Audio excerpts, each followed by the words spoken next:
Assalamu alaikum et bienvenue à cette session d'information sur la télévision Al-Fouda. Au sommaire de ce journal, comme chaque année, la journée du 9 octobre est consacrée à la vue à travers le monde entier et le Burkina Faso a célébré cette année la dite journée ce vendredi 10 octobre sous le thème « Les personnes au cœur de la santé oculaire ».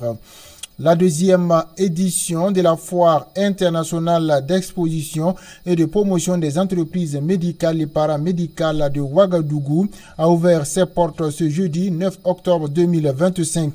Durant 72 heures, plusieurs exposants burkinabés et étrangers se réunissent à Ouagadougou afin d'échanger sur des questions de santé et exposer plusieurs produits et équipements médicaux à travers des stands. Le Burkina Faso prend la tête du Conseil des ministres de l'Union économique et monétaire ouest-africaine.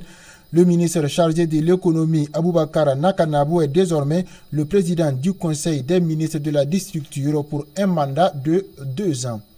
Mesdames et messieurs, voici donc pour les titres de ce journal.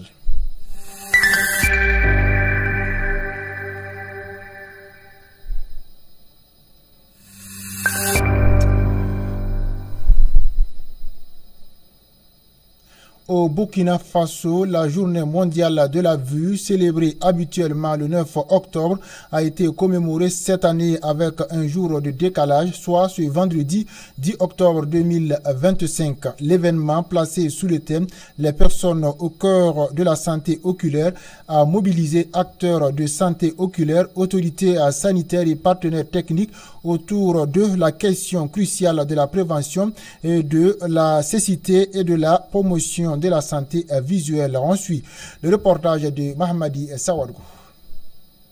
9 octobre, c'est la journée mondiale de la vue. Le Burkina Faso célèbre ce 10 octobre en différation.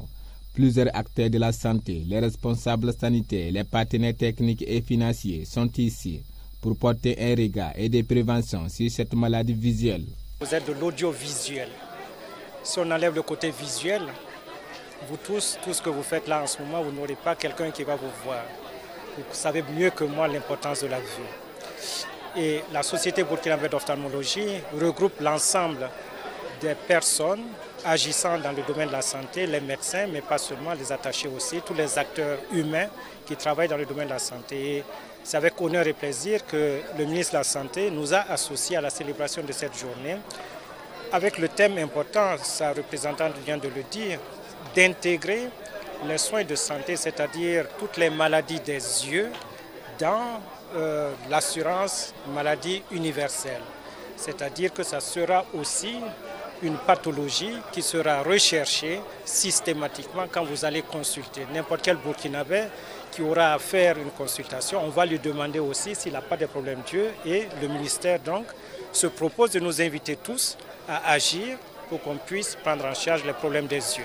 Parce que c'est avec les yeux que nous voyons, c'est avec les yeux que nous pleurons, c'est avec les yeux que nous sommes contents, mais c'est aussi avec les yeux que nous travaillons. Alors, monsieur le ministre de la Santé nous a chargé vraiment de féliciter l'ensemble des acteurs pour cette synergie d'action. Et également, il a souhaité vraiment que nous puissions parler un peu du programme de santé oculaire qui a été créé cette année dans le nouveau organigramme dont il nous charge de pouvoir le mettre en place et de travailler également à ce que l'ensemble des acteurs puissent travailler à une meilleure accessibilité des soins de santé dans l'ensemble des régions sanitaires. Donc nous sommes venus ce matin pour commémorer cette journée et également s'entretenir sur une conférence qui va parler un peu de l'impact de nos écrans sur les yeux. Selon l'Organisation mondiale de la santé OMS, plus de 2,2 milliards de personnes dans le monde vivent avec une déficience visuelle ou une nécessité, dont au moins 1 milliard de cas auraient pu être évités ou ne sont pas encore pris en charge. La perte de la vie constitue non seulement un problème majeur de santé publique, mais aussi un enjeu de développement humain et de justice sociale. Le thème retenu cette année, les personnes au cœur de la santé oculaire.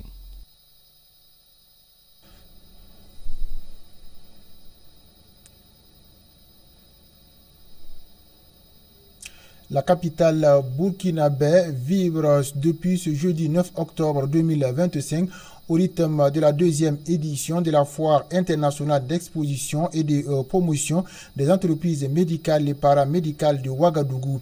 L'événement a ouvert ses portes ce jeudi matin dans un climat de partage, d'innovation et de coopération entre professionnels de santé venus du Burkina Faso et de l'international. Cette rencontre regroupe plusieurs exposants nationaux et étrangers, médecins, infirmiers, kinésithérapeutes, laborantins, distributeurs de matériel médical, mais aussi innovateurs en santé sont au rendez-vous avec des stands riches en démonstration et en équipement de pointe pendant 72 heures. Le reportage de Mahamadi Sawadkou. Et c'est parti pour la deuxième édition de la foire internationale d'exposition et de promotion des entreprises médicales et paramédicales de Ouagadougou, FMBPO. Une deuxième édition qui sévit les professionnels de la santé nationaux et internationaux à une réflexion profonde en matière de la santé et d'hygiène. Donc nous sommes là ce matin à l'occasion de la foire internationale d'exposition et de promotion donc, des entreprises médicales et paramédicales de Ouagadougou. On est là donc ce matin pour proposer à ces entreprises-là des solutions donc, de financement. Parce que nous savons donc dans le contexte burkinabé, les entreprises donc, sont très souvent confrontées donc, à des besoins de financement. Donc Bank of Africa se veut être un partenaire donc, de ces entreprises-là afin de les aider à obtenir du financement donc, dans leur activité.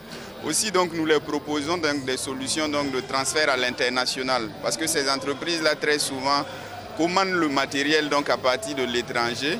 Et donc nous avons des solutions donc, de trade finance qui les permettront donc de pouvoir acquérir ce matériel à travers les transferts à l'international. Voilà à peu près donc ce pourquoi on est là ce matin. Donc on va prospecter donc les entreprises sur place ici et voilà et donc les présenter nos différentes offres. Ce matin, nous sommes venus à la foire pour présenter un peu ce qu'on fait. Voilà, on est venu exposer les quelques matériels médicaux qu'on vend. Voilà, il s'agit notamment des consommables médicaux, des réactifs de laboratoire, des automates pour ce qui concerne le laboratoire. Voilà, et vraiment le médico-technique de façon générale.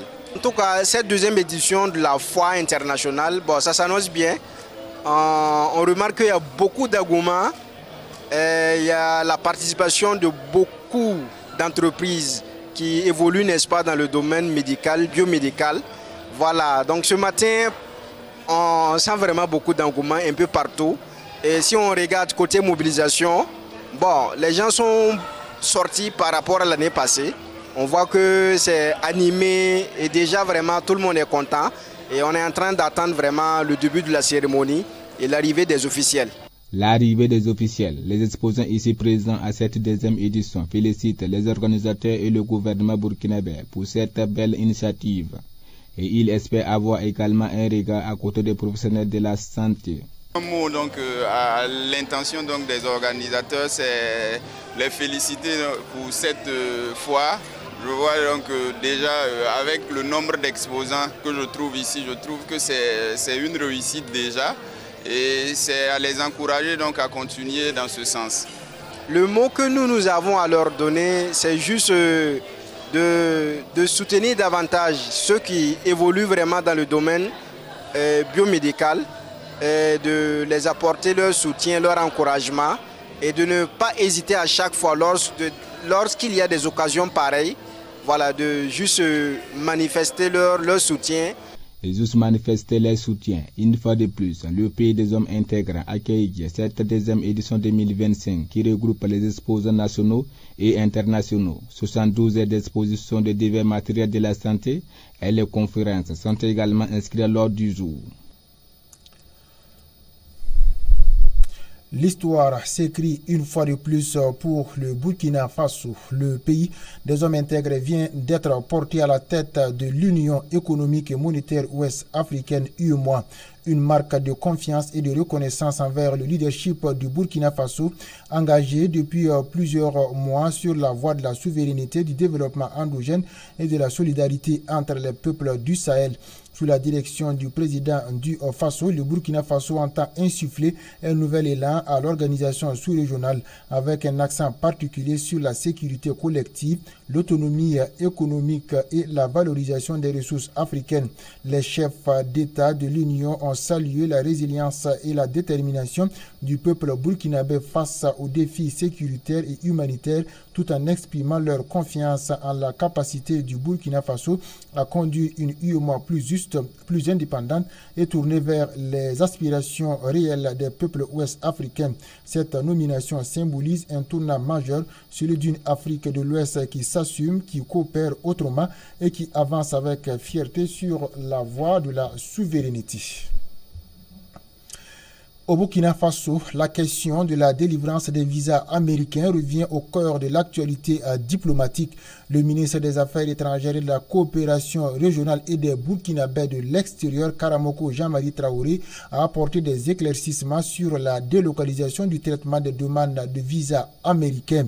Selon le chef de la diplomatie burkinabé, cette mesure prise par les autorités américaines vise à réorganiser les procédures consulaires pour des raisons techniques et sécuritaires. Plus de détails dans cet élément.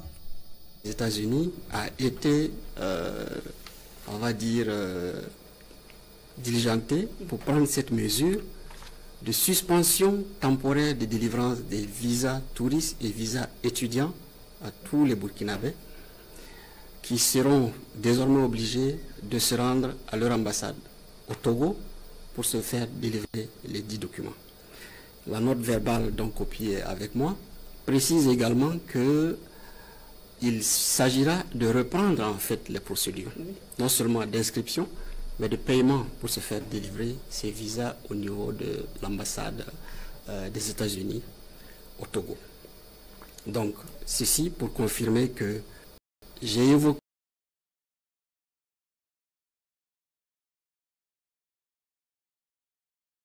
par la représentation diplomatique des États-Unis ici au Burkina Faso. Alors, j'ai évoqué ces raisons au titre des motifs officiels. Il se trouve que la note verbale que nous avons reçue comporte des suggestions et qui font référence à un accord que les États-Unis ont tenté de proposer à la partie burkinabé depuis que l'administration Trump a pris ses marques.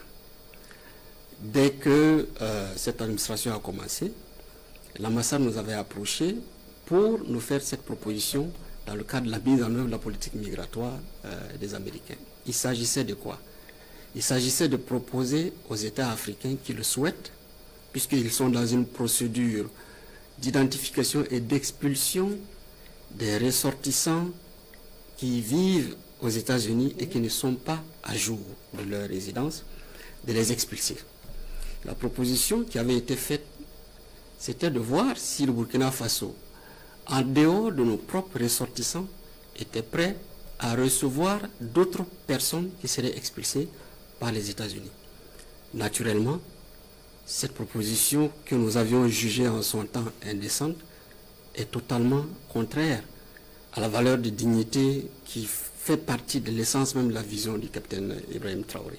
Nous avons dit que le Burkina Faso ne pouvait être cette destination.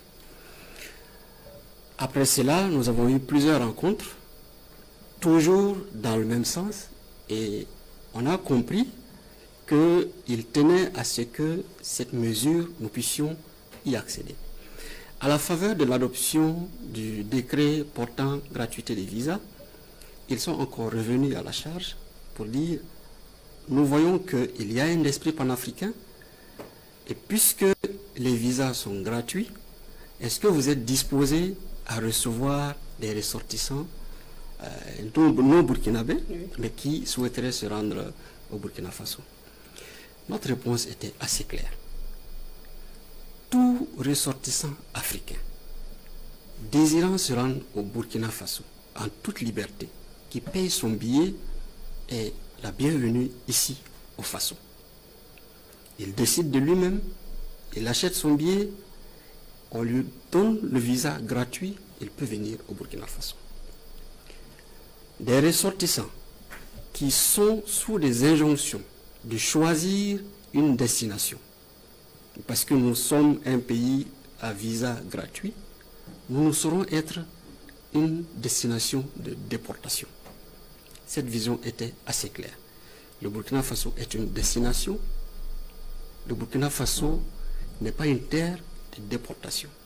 Et nous avons précisé cela en disant que la décision du capitaine Ibrahim Traoré, qui a consisté à offrir l'hospitalité à tous les Africains, ne saurait être assimilée à une opportunité pour un pays tiers de se débarrasser de certaines populations que ce pays considère comme indésirables. Nous restons une terre d'accueil, une terre ouverte à tous les Africains, tant qu'ils le souhaitent, ils prennent la décision de venir en toute liberté. Et c'est la fin de ce journal. Merci de l'avoir suivi. Je vous souhaite de passer une excellente soirée en compagnie des programmes de la télévision Al-Huda. Wassalamu alaikum wa rahmatullahi wa barakatuh.